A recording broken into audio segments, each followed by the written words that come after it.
పేదవాడికి అన్నం పెడితే సహించలేని మనస్తత్వం ఈ ఆయన పేరు కూడా నేను చెప్పకూడదు, ఇప్పుడు చెబితే చాలా చిన్నగా ఉంటుంది. అలాంటి వ్యక్తి వీళ్ళంతా సైకో. మా తమ్ముళ్ళు ఇంకా మర్చిపోలేదు, మర్చిపోతే భయంకరం.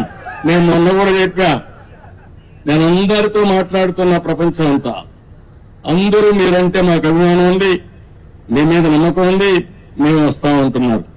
కానీ మీ రాష్ట్రంలో ఒక భూతం ఉంది, మళ్ళీ అది లేస్తే ఏమవుతుంది కాబట్టి అది కూడా ఆలోచించమని నేను చెప్పాను. ఆ భూతానికి భూత వైద్యులు చూసుకుంటున్నారు. శాశ్వతంగా ఆ భూతాన్ని వదిలించే బాధ్యత మా ప్రజానీకానికి అప్పచెప్పానని చాలా స్పష్టంగా చెప్పాను. ఆ భూతాన్ని పూర్తిగా కంట్రోల్ చేసేది భూత వైద్యులు మీరే, అది గుర్తుపెట్టుకోవాలి. అది కంట్రోల్ చేసి ముందుకు పోదాం. అదే సమయంలో మా తమ్ముళ్ళందరికీ, ప్రజలందరికీ మీ ఆదాయం పెంచే మార్గం అదే నైపుణ్య అభివృద్ధి కోసం సెన్సస్ తయారు చేస్తున్నాం.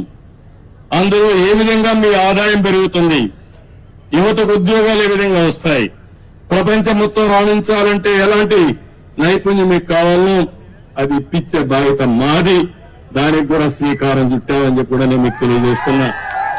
అన్నింటికంటే ముఖ్యంగా ఇసుక, ఉచిత ఇసుక ఫ్రీ.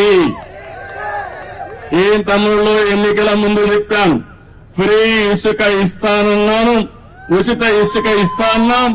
మాట నిలబెట్టుకున్న పార్టీ ఎన్డీఏ పార్టీ అని చెప్పి కూడా నేను మీకు తెలియజేస్తున్నా.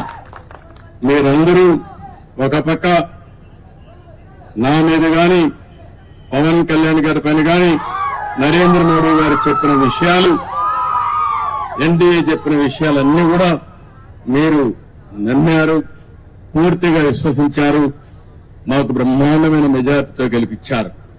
మేమందరం కూడా మీకు రుణపడి ఉన్నాం. తప్పకుండా మీ రుణం తీర్చుకుంటాం. ఎట్టి పరిస్థితుల్లో ఆలోచన ఒకటి, ఆంధ్రప్రదేశ్ ని నెంబర్ 1 రాష్ట్రంగా తయారు చేయాలనేది ఏకైక ధ్యేయం. ఇప్పుడు ఎక్కడున్నామంటే అందరికంటే వెనకాలన్నాం.